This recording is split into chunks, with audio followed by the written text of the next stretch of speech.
Assalamualaikum warahmatullahi wabarakatuh. Apa kabar kalian semua, anak soleh-soleh Ustazah? Ustazah harap kalian semua dalam keadaan sehat-sehat walafiat. Baiklah anak soleh-soleha, sebelum kita mulai materi pembelajaran hari ini, marilah sama-sama kita membaca doa sebelum belajar. Bismillahirrahmanirrahim. Rabbi zidni ilma warzuqni fahma. Amin.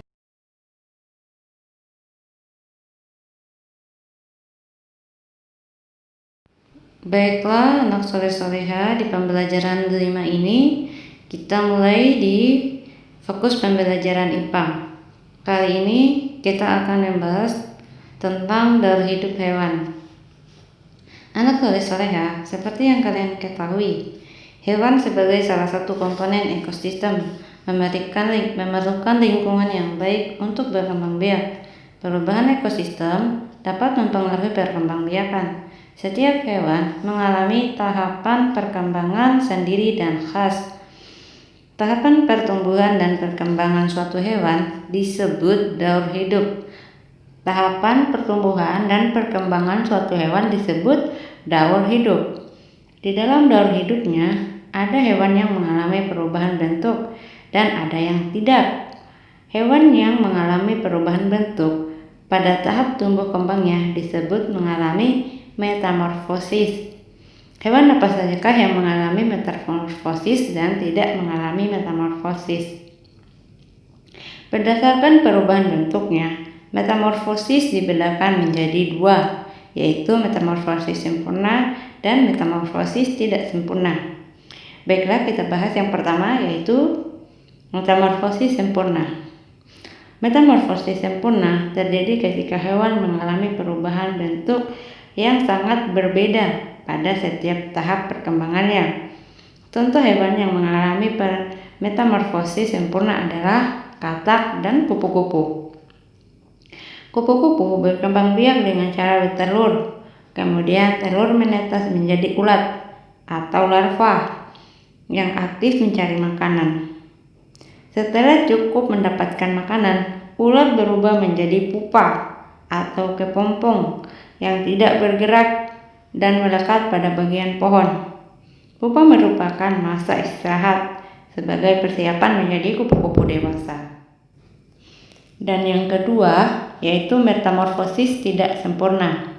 Metamorfosis tidak sempurna terjadi pada hewan yang mengalami perubahan bentuk yang tidak terlalu berbeda pada setiap perkembangannya. Hewan kelompok ini tidak mengalami fase larva dan pupa. Contoh hewan yang mengalami metamorfosis tidak sempurna adalah kecoa. Kecoa berkembang biak dengan bertelur. Telur kecoa menetas berubah menjadi kecoa muda yang disebut nimfa. Nimfa mengalami beberapa kali pergantian kulit sebelum menjadi kecoa dewasa. Pergantian kulit ini disebut ekdisis. Nah, anak soleh-soleha, selain serangga dan katak, hewan lain mengalami daur hidup tanpa metamorfosis atau tanpa mengalami perubahan bentuk. Contoh jenis hewan yang tidak mengalami metamorfosis adalah ikan dan kadal. Ikan hidup di air dan berkembang biak dengan bertelur. Telur ikan menetas, lalu menjadi ikan muda, kemudian menjadi ikan dewasa. Bentuk ikan muda dan ikan dewasa tidak banyak mengalami perubahan. Demikian juga dengan kadal. Setelah bertelur, telur kadal akan menetas dan muncullah kadal muda. Seiring dengan waktu, kadal muda tumbuh dan berkembang menjadi kadal dewasa. Nah, anak soleh-soleha, dari penjelasan singkat Ustazah tentang metamorfosis dan tentang metamorfosis sempurna dan metamorfosis tidak sempurna, yang paling membedakan antara keduanya yaitu metamorfosis tidak sempurna tidak mengalami masa atau fase larva dan pupa. Diingat ya, perbedaan antara metamorfosis sempurna dan metamorfosis tidak sempurna adalah pada metamorfosis tidak sempurna itu tidak mengalami fase larva dan pupa, sedangkan pada metamorfosis sempurna di dalam tahap perkembangannya itu mengalami fase larva, dan pupa. Baiklah anak soleh-soleha, masih di pembelajaran 5 subtema 1. Kita masuk di materi yang kedua, yaitu fokus pembelajaran bahasa Indonesia. Pada pembelajaran kali ini, kita akan membahas bagaimana menuliskan ringkasan dari sebuah teks yang dibaca. Ringkasan merupakan informasi mengenai suatu hal atau kejadian yang disampaikan secara lebih singkat dan padat dibandingkan dengan teks aslinya. Nah, anak soleh-soleha, kalian pernah berpikir nggak kenapa kita harus meringkas? Nah, anak soleh-soleha, meringkas akan memberikan manfaat bagi kita, seperti memudahkan kita dalam mengingat dan memahami isi bacaan. Dari segi waktu pun demikian, waktu yang digunakan dalam membaca dan mempelajari bacaan akan jauh lebih singkat. Selain itu, dengan meringkas membantu memperoleh informasi yang dibutuhkan secara cepat serta memberikan gambaran secara garis besar dari isi buku yang kita baca. Membuat ringkasan teks non-fiksi berarti menyajikan teks non-fiksi menjadi lebih singkat dengan mengambil intisari atau ide pokok yang terdapat dalam teks tersebut. Nah, perhatikan berikut ini beberapa langkah-langkah yang perlu diperhatikan pada saat kita membuat ringkasan. Yang pertama, bacalah teks dengan seksama. Hal ini perlu kita lakukan untuk dapat memperoleh gambaran isi bacaan secara garis besar. Yang kedua, tandai dan catatlah kalimat yang di dalamnya terkandung ide pokok atau gagasan utama. Dan yang ketiga, kemudian mulailah menyusun kalimat-kalimat tersebut dalam buku catatanmu. Catatan gagasan utama dapat dikembangkan lagi dengan menggunakan kalimat sederhana serta mudah dipahami. Nah, itulah 3 langkah-langkah yang perlu kalian perhatikan pada saat kalian membuat ringkasan dari sebuah teks bacaan yang sangat banyak, sehingga untuk mempermudah kalian memahami bacaan tersebut.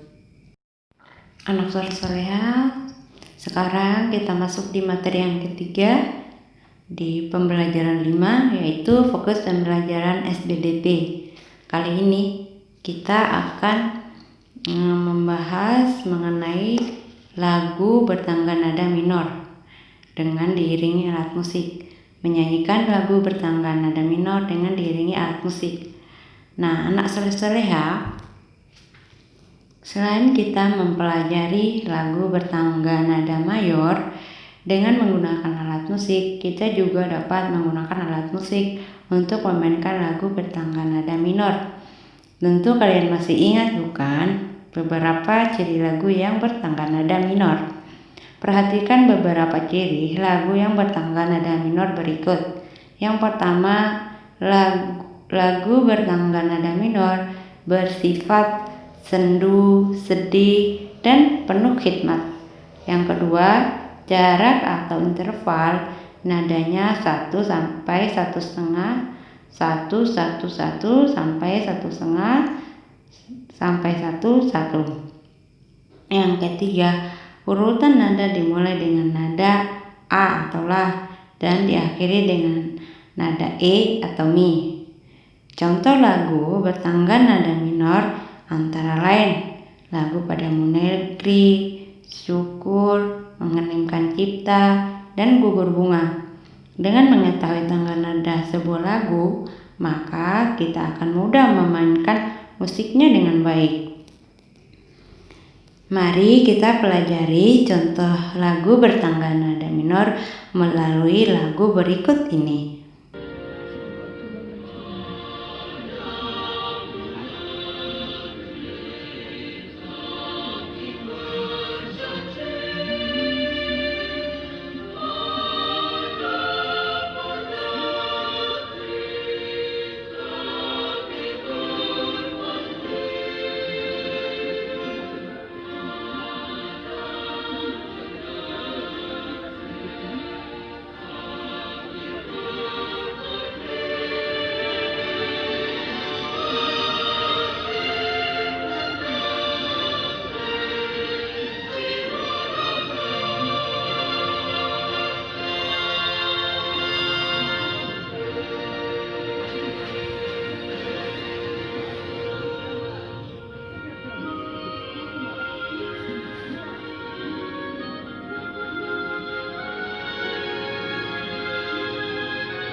Baiklah, anak soleh-soleha, cukup sekian pembahasan materi kita kali ini. Silakan mengerjakan tugasnya dengan benar. Ustazah ucapkan wassalamualaikum warahmatullahi wabarakatuh.